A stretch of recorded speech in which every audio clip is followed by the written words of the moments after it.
at the short, extraordinary, and tragic life of one of history's greatest vocalists. Karen Carpenter's. When her body was found in bed at just 32 years old, a devastating shock to both her family and millions of fans around the world. From her meteoric rise to fame with the Carpenters, to an ill-fated marriage, and a relentless private battle with a devastating mental illness, Karen endured a level of pain few ever truly saw. Beneath the soft melodies and gentle image was a life marked by deep suffering, quietly hidden from the public eye. Few people realized that behind the spotlight, Karen was also involved in a series of complicated romantic relationships with several well-known men. Who were they? And what truly led to her tragic and untimely end? The answers go far beyond the familiar headlines. Stay until the very end to uncover the full, never-before-told truth about her life. Karen Carpenter was born on March 2, 1950, in New Haven, Connecticut, into what appeared to be an ordinary family. One that was, in reality, filled with unspoken tension and hidden pain. Her father worked in the printing industry, the son of missionaries who had lived in China, carrying with him the discipline and rigidity of an older generation. Her mother, Agnes Carpenter, was a traditional housewife, proud, controlling, and openly biased toward the child she believed to be the family's true prodigy, Richard Carpenter. From an early age, Karen learned what it meant to grow up in the shadow of a brother her mother proudly called the family's great hope. In the neighborhoods of New Haven, Karen and Richard played outside with other children, their laughter echoing between houses as baseballs cracked sharply into worn gloves. In those games, where speed, strength, and instinct mattered, Karen often surprised everyone. Despite being smaller and a girl, she was frequently chosen before her brother, impressing the other kids with her quick reactions and fearless energy. But real life followed very different rules. At home, Karen was almost always the one left waiting. Agnes never tried to conceal her favoritism. Richard's every musical note and achievement was celebrated, while Karen received praise only for being well-behaved or for supporting her brother. Even the family's biggest decision, moving to Los Angeles, was made with a single purpose: to nurture Richard's musical future, not Karen's. As a teenager, Karen quietly hoped her mother would one day recognize her own talent, but that moment never arrived. Ironically, Karen's true path into music emerged from an unexpected place: school. A classmate named Frankie Chavez, the drummer in the school band, caught her attention. Karen was instantly drawn to the drums, to their raw yet disciplined rhythm, a sound that felt both wild and perfectly controlled. She began borrowing Frankie's drum kit to practice, and after only a few attempts, she amazed him with her natural timing and instinctive feel for rhythm.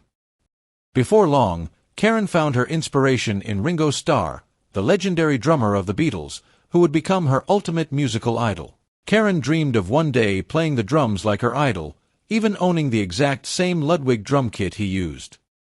But at the time, that set cost $300, an enormous amount for the Carpenter family, equivalent to more than $1,500 today. Karen pleaded with her parents relentlessly, using every ounce of charm, persistence, and determination she had, until something almost miraculous happened. They finally said yes.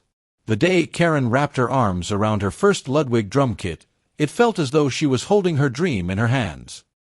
From that moment on, her afternoons were filled with the echoing beat of drums coming from the family garage, where a thin girl with neatly tied brown hair would lose herself completely in rhythm. Before long, Karen formed an all-girl band called 2+2, determined to prove that women could be drummers too, an idea that was nearly unheard of at the time. But that first dream didn't last. When Karen suggested inviting her brother Richard to join the group, the other members strongly objected, accusing her of betraying the band's all-female spirit. Soon after, the group disbanded. Still, that early setback didn't stop her. Karen, Richard, and a tuba player went on to form the Dick Carpenter Trio. Yet Karen kept one secret to herself. Although she possessed a mesmerizing 3-octave voice capable of stunning any listener, she remained hidden behind her drums, allowing guest singers to take the microphone. The trio performed in nightclubs and even appeared on the talent show The All-American College Show, quietly building a foundation for what was yet to come. At just 16 years old, Karen's voice unexpectedly caught the attention of producer Joe Osborne, who stopped in his tracks to listen. Impressed, he invited her into the studio to record Looking for Love, a song written by her brother, Richard. The single was released quietly and failed to make an impact, never charting anywhere in the United States. At the time, it seemed like a dead end, but fate had other plans. Years later, after the Carpenters became a global musical phenomenon, that forgotten 45 revolutions per minute record turned into a highly sought-after collector's item. Today, only about 500 copies are believed to exist, each valued at roughly $2,000.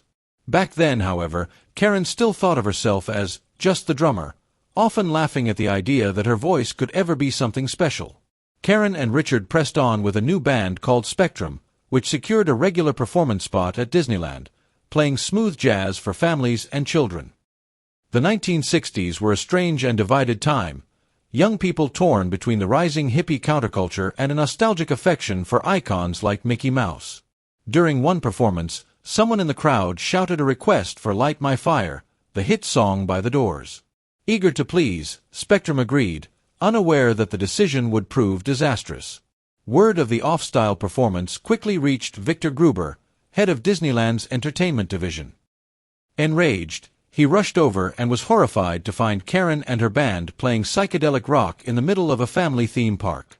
Within minutes, a decision was made. The band was banned from Disneyland for life. Karen left the park heartbroken. Yet, as fate would have it, when one door closed, another, far greater, was about to open.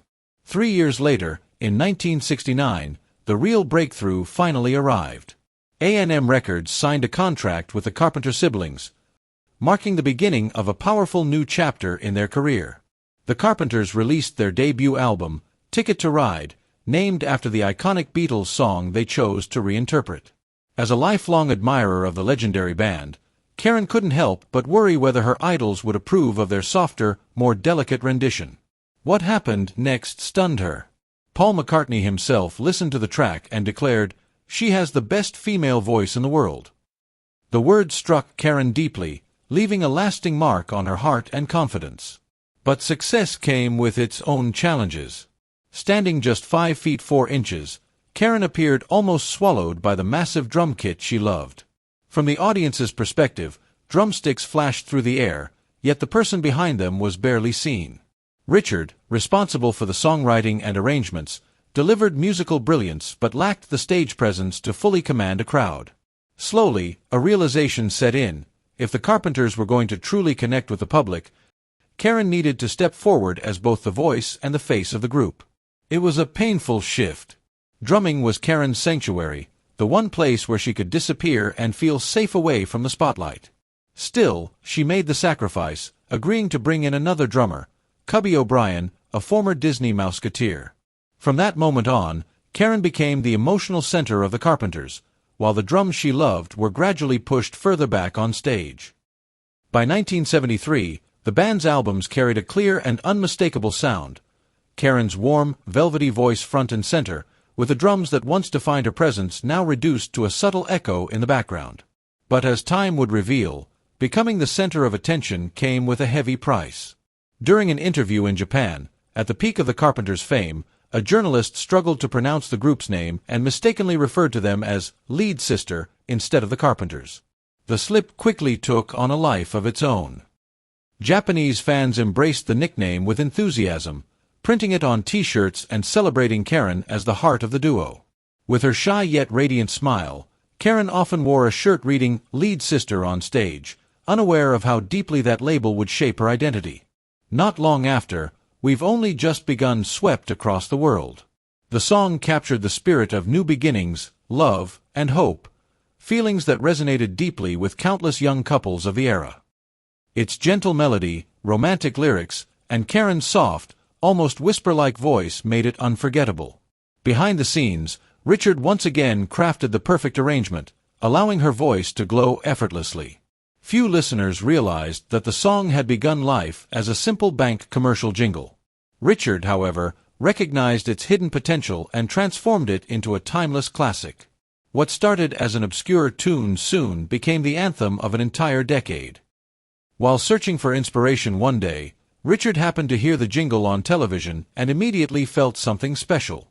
He contacted the songwriters, purchased the rights, and began reshaping it.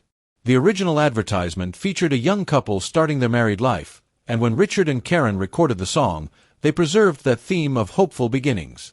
Before long, We've Only Just Begun became a worldwide sensation, played at countless weddings across the globe. So many that it's hard to imagine a time without it. Yet, in a surprising twist, this sweet and sentimental love song would later appear in several dark and unsettling film scenes, adding an unexpected layer to its enduring legacy. Karen Carpenter's tender, emotional voice would later echo in chilling contrast through dark cinema. Most memorably in the horror film 1408, based on a story by Stephen King, and in John Carpenter's In the Mouth of Madness. In the latter, her bright, hopeful song played as the main character was led into a mental institution, creating an unsettling irony. By this point, Karen was standing at the absolute peak of her career. Chart-topping hits, platinum albums, and worldwide fame had made her a global icon. Yet behind the success, Karen yearned for something she could never seem to reach: her mother's love and approval. That affection remained firmly directed toward Richard, who continued to be Agnes Carpenter's greatest source of pride. No matter how hard Karen tried, nothing seemed to fill that emotional gap. And over time, that absence would quietly carve a wound with devastating consequences. In 1976, what appeared to be an ordinary moment became a critical turning point in Karen's life. While reviewing footage from one of her own performances, she paused on a single stage photograph. The spotlight revealed her glowing face, admired by millions, but Karen saw only what she believed was a chubby body. In that instant, a wave of self-disgust overwhelmed her. She had experimented with dieting since high school, always thinking she was slightly overweight. But that image intensified her insecurity and pushed her fixation with her appearance to a dangerous level. Determined to change herself, Karen chose an extreme solution. Long before personal trainers became a common accessory for celebrities, she hired one, convinced that discipline and control would finally give her the body she desired. Following strict instructions, she abandoned old habits and committed fully to an intense fitness and nutrition regimen. Karen followed every rule with unwavering determination, certain she was doing the right thing. But months later, when she looked at herself in the mirror, she was stunned. Her body had become lean and muscular, strong, yet far removed from the soft, delicate femininity she had always dreamed of attaining. The disappointment only deepened, and Karen's insecurity grew more intense. She abruptly abandoned her training routine and decided to design what she believed would be her perfect diet. Every calorie was counted, every portion weighed, until eating became a cruel mental battle between control and fear. At meals with friends, Karen appeared cheerful, often offering pieces of her food to others, a subtle strategy to eat less without drawing attention. To most people, it looked like simple kindness. Almost no one questioned it. Almost no one except her mother. Agnes Carpenter began to notice the pattern. Karen would pretend to finish her meals, quietly passing food to others at the table. When Agnes realized what was happening, she tried to intervene in her own way, insisting that Karen eat something afterward, usually her mother's cooking, to make sure she was getting enough nourishment. Despite these attempts, nothing seemed to stop what had already taken hold. The illness was deeply rooted, and neither concern nor control could reverse its course. By the time Karen stepped on stage in 1975, audiences were shocked, not only by her unmistakable, crystal-clear voice, but by her frighteningly thin appearance. The visible effects of her extreme dieting sent a chill through her fans. Letters poured in from around the world, begging her to stop. Karen responded with a gentle smile, brushing it off by saying she was just a little tired. Meanwhile, pressure mounted from places she never anticipated.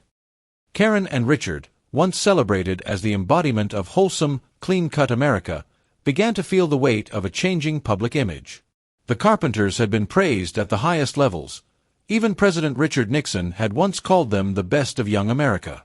But as the nation reeled from the Watergate scandal, the flawless image of the Carpenter family began to fracture as well. The sweetness Karen projected on stage slowly became a mask, hiding the growing wounds within her soul. At just 26 years old, Karen was financially independent and adored worldwide, yet she was still living with her parents, a situation that felt increasingly suffocating. In 1976, she finally took a step toward freedom, moving out and purchasing 2 luxury apartments in Century City, Los Angeles. It wasn't about status or excess, it was about breathing freely for the first time in her life. Karen wanted something simple and deeply human, to live like an ordinary woman, to love and be loved, and to one day build a family of her own. Throughout the early years of her career, she had largely avoided romantic relationships, convinced that dating was a luxury she couldn't afford. Her life revolved entirely around recording studios, rehearsals, and the relentless glare of the stage lights, leaving little room for anything else. As Karen approached her 30s, a quiet emptiness began to take hold. The thunder of applause at the end of each concert no longer eased the loneliness she carried inside. When she finally allowed herself to seek love, she did so with overwhelming intensity.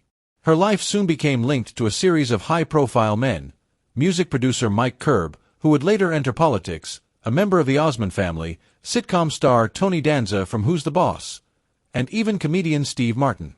The names were glamorous, the moments dazzling, yet none of the relationships endured. Karen gave deeply and loved gently, but it was perhaps that very sensitivity that left her so vulnerable. Each disappointment seemed to push her further inward, strengthening her need for control. As she and Richard continued touring through South America and Europe, Karen brought along her close friend Ray One for emotional support.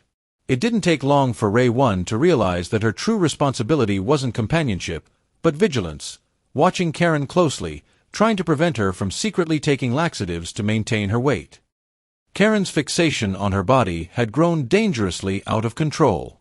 During that same tour, the Carpenters appeared on the BBC program Nationwide. The interview began smoothly, until the host, Sue Lawley, abruptly shifted the focus to Karen's appearance. In front of millions of viewers, she recited numbers highlighting Karen's dramatic weight loss and directly asked whether she was suffering from anorexia nervosa, a term still unfamiliar to much of the public at the time. Karen responded with a strained smile, attempting to maintain her composure, but a flash of panic crossed her eyes. Sensing the danger, Richard immediately intervened, cutting the interview short with a firm statement, "We're not here to talk about that." The interview may have ended, but its impact followed Karen for years. It wasn't merely embarrassment, it was the feeling of being exposed, laid bare before the world. The stage that had once given her love and safety now felt like a place of scrutiny and judgment. That sense of vulnerability never fully left her. In 1980, as she struggled quietly with her inner turmoil, Karen met Thomas James Burris, a handsome and successful real estate developer who seemed to exist far outside the chaotic world of fame she had grown exhausted by. Calm, attentive, and composed, Burris made Karen believe she had finally found the peace she had been searching for. Their relationship moved quickly. After just 2 months of dating, he proposed. At first, they agreed on a long engagement, at least a year, but Karen's heart was impatient. Not for attention or success, but for something far more personal: motherhood. She dreamed of a modest, loving home filled with children's laughter, not the relentless rhythm of tour schedules and stage lights. When they shortened the engagement and announced a wedding just 2 months away, rumors quickly spread that Karen might be pregnant. The reality, however, was far more devastating. Just days before the rehearsal dinner, Burris confessed that he had undergone a vasectomy years before meeting her. In a single moment, Karen's hopes of becoming a mother collapsed. She realized then that his rush to the altar had been an attempt to conceal the truth before she discovered it herself. Heartbroken and betrayed, Karen reached out to the one person she believed might protect her: her mother. She called Agnes Carpenter, desperate for comfort and guidance, pleading for help in calling off the wedding. But the response she received was not warmth or understanding. It was cold and unyielding, leaving Karen more alone than ever. "You absolutely cannot cancel the wedding," her mother insisted. "You've made your bed. Now you must lie in it." It was the most devastating advice Karen would ever receive. The ceremony went on as scheduled, but what followed was not a fairy tale, it was the beginning of a living nightmare. Burris revealed himself to be obsessed with money and status, constantly demanding expensive cars, luxury homes, and a lifestyle far beyond his means. Karen gave him everything: her heart, her trust, and her fortune. She handed over tens of thousands of dollars at a time, sometimes as much as $50,000, simply to keep him satisfied. As her savings drained away, something far more precious disappeared with them. Burris was harsh, arrogant, and relentlessly cruel, his verbal abuse leaving Karen isolated, frightened, and emotionally shattered. All Karen had ever truly wanted was to become a mother. When she learned that a vasectomy could sometimes be reversed, she begged him to consider surgery, clinging to the hope that a child might somehow save their failing marriage. His response was merciless. He told her he would never have children with her and dismissed her as nothing more than a bag of bones. Those words crushed what little self-worth she had left. Worn down by the collapse of her marriage and years of relentless touring, Karen finally reached out for professional help. In 1982, she began seeing psychotherapist Stephen Levenkron, a specialist in eating disorders who believed he had encountered the worst cases imaginable, until he met Karen. Her confessions left him stunned. She admitted to swallowing 80 to 90 laxative pills every single night. Even more alarming, she was abusing thyroid medication to accelerate her metabolism, despite having no medical need for it. Levenkron immediately took the pills away and urged her to stop. But Karen was already deeply trapped in a cycle of dependency and self-destruction. Desperate to save her, he arranged a family therapy session, holding on to the fragile hope that love and understanding might still be enough to pull her back from the edge. The entire Carpenter family traveled from California to New York for one last attempt at healing.